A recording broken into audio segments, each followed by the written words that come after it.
Assalamualaikum warahmatullahi wabarakatuh. Selamat pagi semuanya.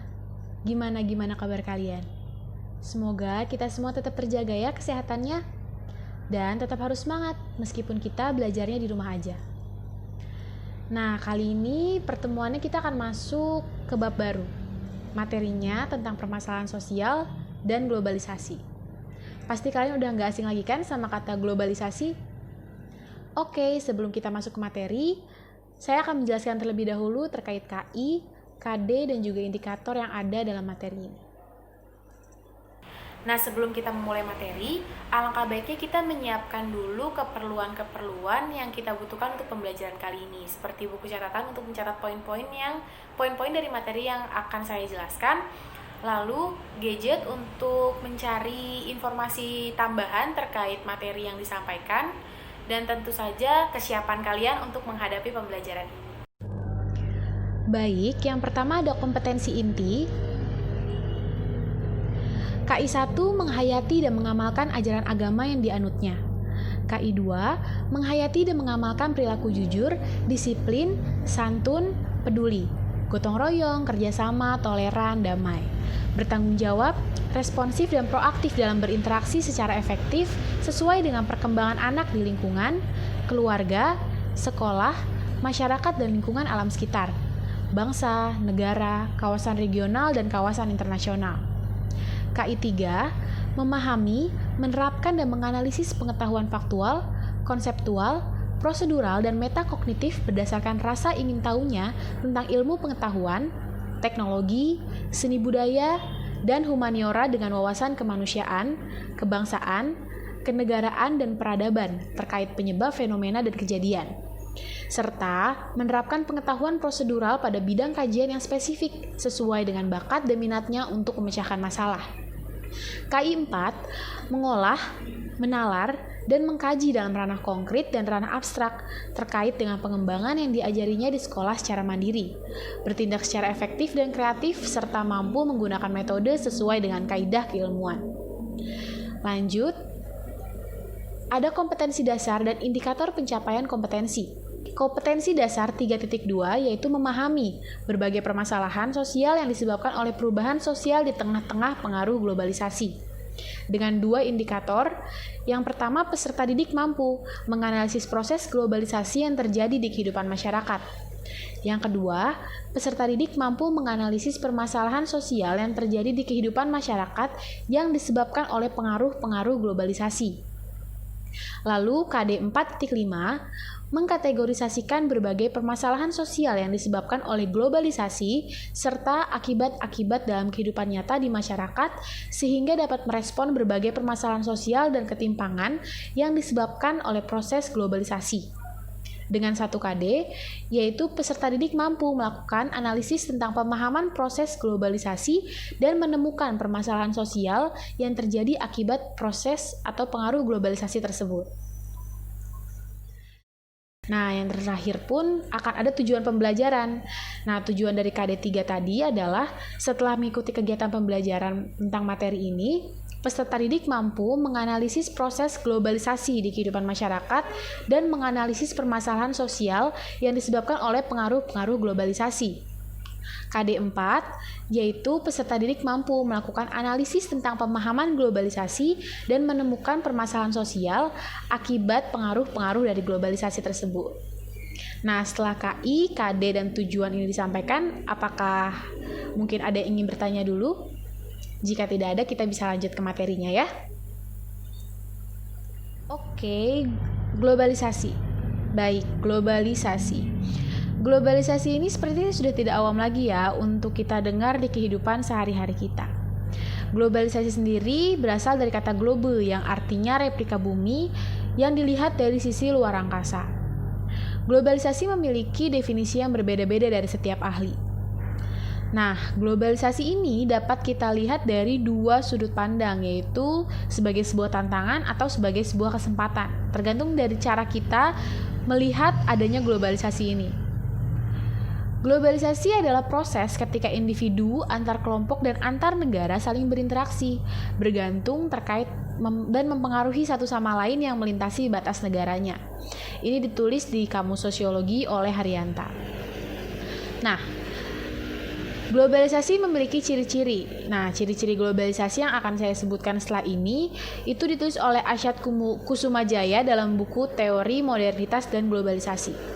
Yang pertama, meningkatnya interaksi yang melintasi batas-batas negara. Tentu saja karena adanya relasi yang dibangun oleh teknologi kita itu akan meningkatkan komunikasi kita dari satu komunitas di negara lain dengan komunitas di negara lainnya. Tentu interaksi akan terus meningkat seiring berjalannya atau meningkatnya teknologi yang ada.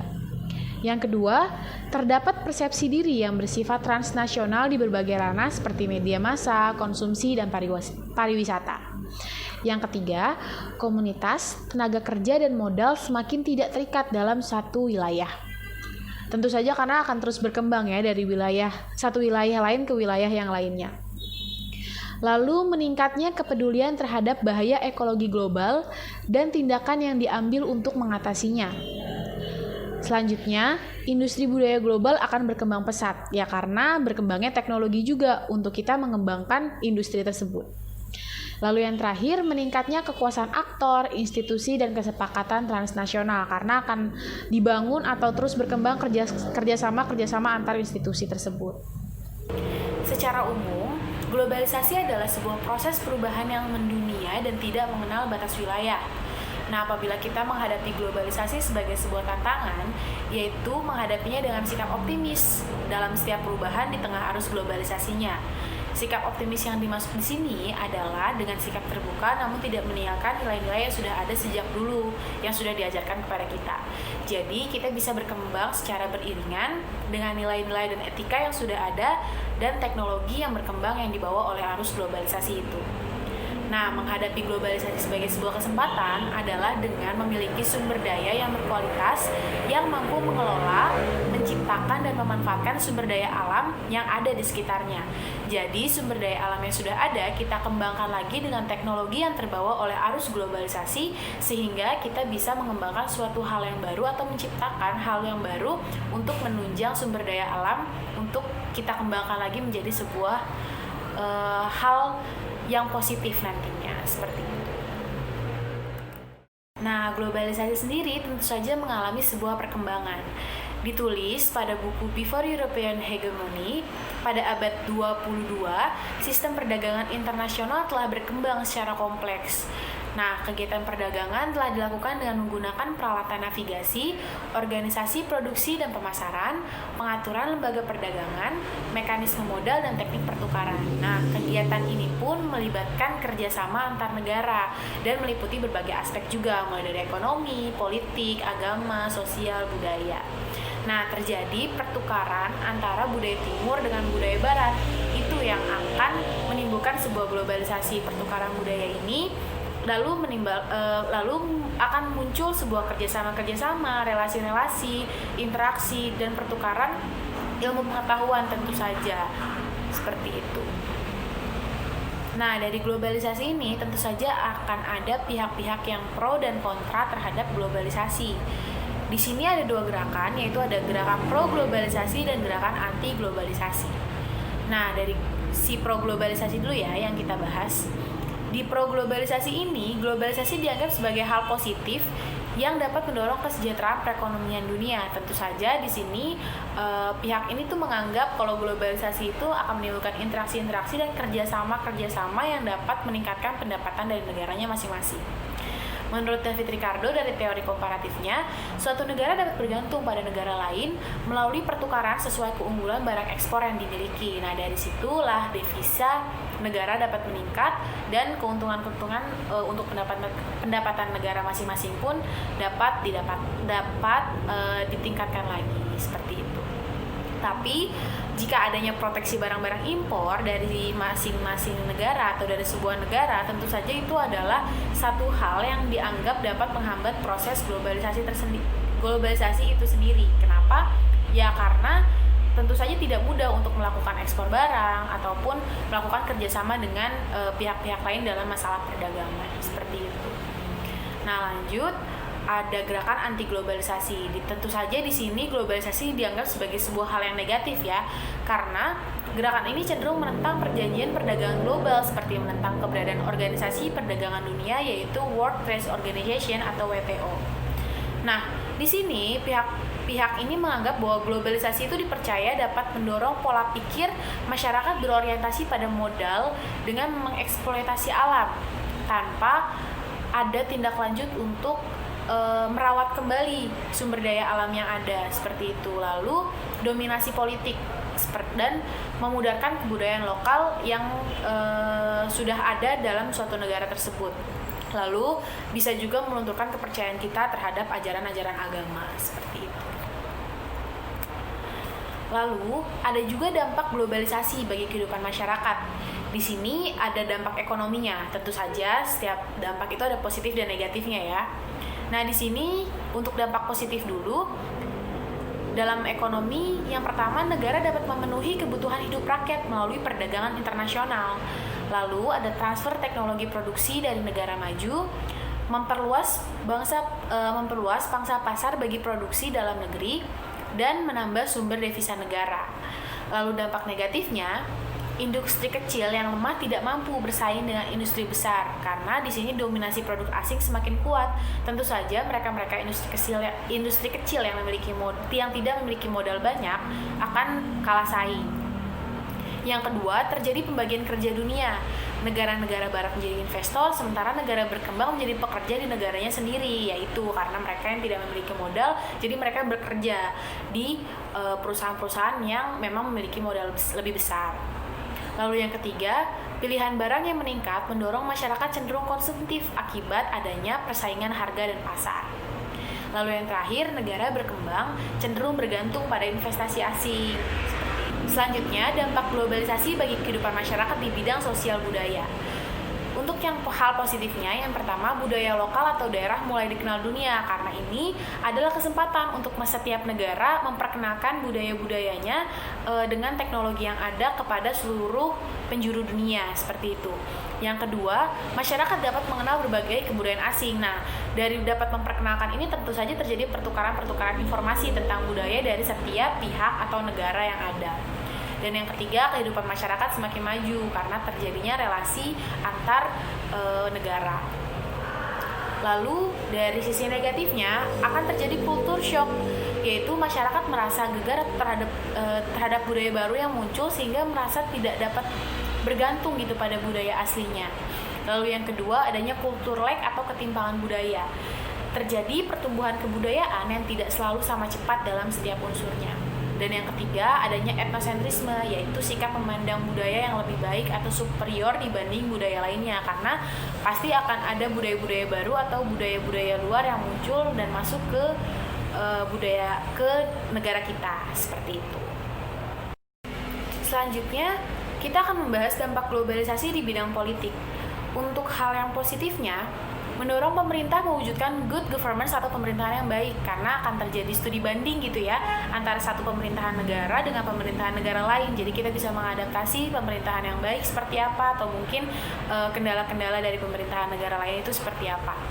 Dan yang kedua, meningkatnya hubungan diplomatik antar negara karena tentu saja akan terjadi relasi-relasi dan kerjasama dari masing-masing pemerintahan negara. Yang ketiga, meningkatnya dukungan atau partisipasi aktif untuk menciptakan perdamaian dunia. Lalu ada sisi negatifnya juga. Yang pertama, negara berkembang cenderung mengikuti kemauan negara maju, mungkin karena dari sisi modal atau dari sisi dominasinya, seperti itu. Yang kedua, kebijakan yang telah disepakati secara internasional sering tidak sesuai dengan kehidupan atau ideologi suatu negara berkembang.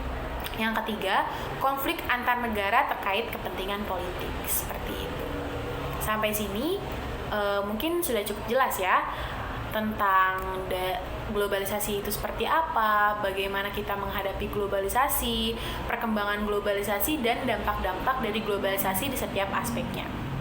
Oke, kita lanjut ke pembahasan yang kedua, yaitu tentang permasalahan-permasalahan sosial yang disebabkan oleh globalisasi. Nah, di sini ada dua permasalahan ya, secara global dan secara lokal. Kita akan bahas yang secara global terlebih dahulu. Permasalahan global dari globalisasi ini, yang pertama itu adanya neokolonialisme, yaitu bentuk ketergantungan terus-menerus dari negara bekas koloni pada negara asing. Biasanya itu adalah negara berkembang terhadap negara maju.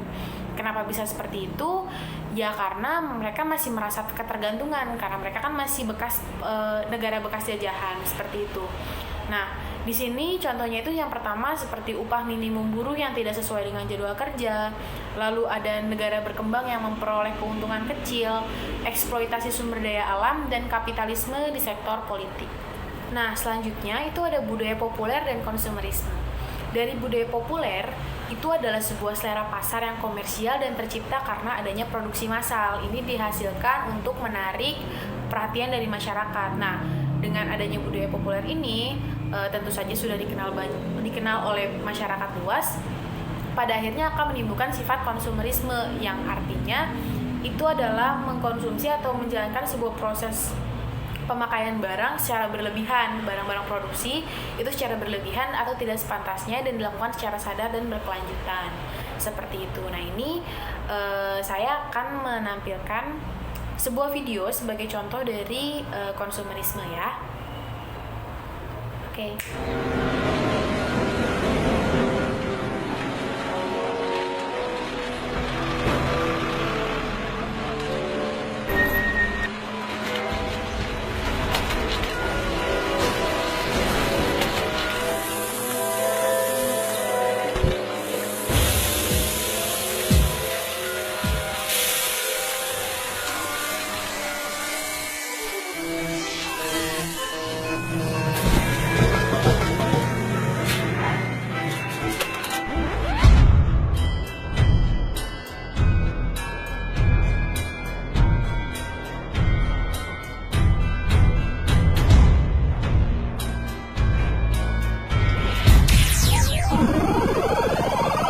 New shiny iPhone 5. New shiny iPhone 5. New shiny iPhone 5.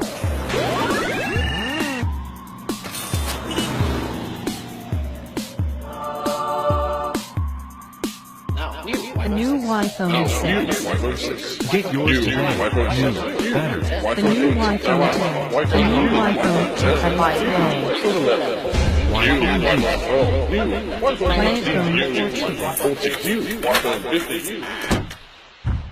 New iPhone 16. Buy it today. Nah, bisa kita lihat ya, ilustrasi ini menjelaskan sekali cara produksi itu dilakukan secara massal, lalu masyarakat pun tertarik untuk mengkonsumsinya secara berlebihan. Selanjutnya, permasalahan globalnya itu adalah kerusakan lingkungan. Karena meningkatnya pertumbuhan penduduk dan industrialisasi. Ya, bisa dilihat ya, dari lingkaran ini dimulai dari sumber daya alam yang dieksploitasi secara terus-menerus, seperti energi listrik, bahan bakar, gas minyak, untuk pemanfaatan energi bagi kehidupan manusia. Nah, dari situ akan menimbulkan limbah-limbah yang akhirnya limbah itu tidak dipertanggungjawabkan dengan baik dan menimbulkan kerusakan lingkungan, dan itu akan terjadi terus-menerus gitu ya, menjadi sebuah circle atau sebuah runtutan yang tidak ada ujungnya jadinya. Nah, penanganan khusus dari kerusakan lingkungan ini adalah dengan melakukan konferensi perubahan iklim, mitigasi, dan adaptasi. Ini tentu saja harus melakukan perencanaan besar dari pemerintah dan disosialisasikan kepada masyarakat atau pihak-pihak yang melakukan hal-hal sedemikian rupa, seperti itu. Nah, selanjutnya itu ada permasalahan sosial globalisasi secara lokal. Jika secara lokal itu ada ekonomi, sosial, budaya, dan politik. Kalau permasalahan secara ekonomi mungkin dari mata pencaharian dan pembangunannya gitu ya. Dari masyarakat mungkin masyarakat yang tidak memiliki modal besar di sini akan bersaing secara sulit gitu dengan mereka yang perusahaan-perusahaan asing yang tentu saja berdiri dengan modal-modal yang besar seperti itu, dan pembangunan yang terjadi secara terus-menerus pun akan membuat banyak hal yang akan dikeluarkan untuk pembangunan tersebut seperti itu. Nah, bagian sosial budayanya akan ada ketimpangan budaya antara budaya tradisional dari masing-masing negara dengan budaya-budaya populer yang masuk dari luar atau dari arus globalisasi ini. Dan untuk aspek politiknya itu fungsi pemerintahan yang akan terus berubah-ubah atau menyesuaikan dengan perkembangan dari ilmu pengetahuan dan teknologi yang terbawa arus globalisasi seperti itu. Sampai sini paham ya dengan makna globalisasi dan permasalahan-permasalahan yang ada dan yang ditimbulkan oleh globalisasi tersebut. Nah, selanjutnya kita akan beralih terhadap penugasan terkait permasalahan sosial dan globalisasi.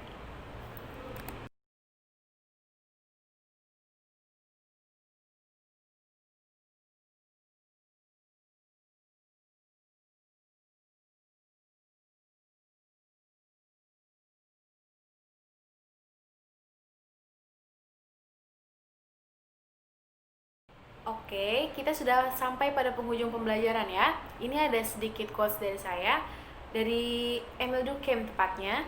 The only power that can decrease the egoism is the strength of the group. Satu-satunya kekuatan yang dapat mengalahkan keegoisan kita adalah kekuatan kelompok. Jadi, cara kita untuk bersama-sama menghadapi era globalisasi ini adalah dengan sama-sama mempertahankan budaya bangsa yang sudah ada, namun tidak menutup diri dengan budaya-budaya atau ilmu pengetahuan teknologi yang datang dari luar. Karena tujuannya adalah untuk mengembangkan diri menjadi lebih positif lagi dan dapat mengembangkan negara ini untuk maju lebih pesat lagi. Seperti itu. Baik. Pembelajaran kali ini saya sudahi. Terima kasih banyak atas perhatiannya. Penugasan akan nanti saya kirim lewat ketua kelas dan akan dikumpulkan di pertemuan selanjutnya. Tetap semangat untuk belajar walaupun kita belajar di rumah masing-masing, dan jangan sampai jarak antara kita membuat semangat kita untuk belajar menjadi luntur, karena belajar itu dari mana aja, yang penting niat dari hati gitu ya. Oke, terima kasih sekali lagi atas perhatiannya. Wassalamualaikum warahmatullahi wabarakatuh.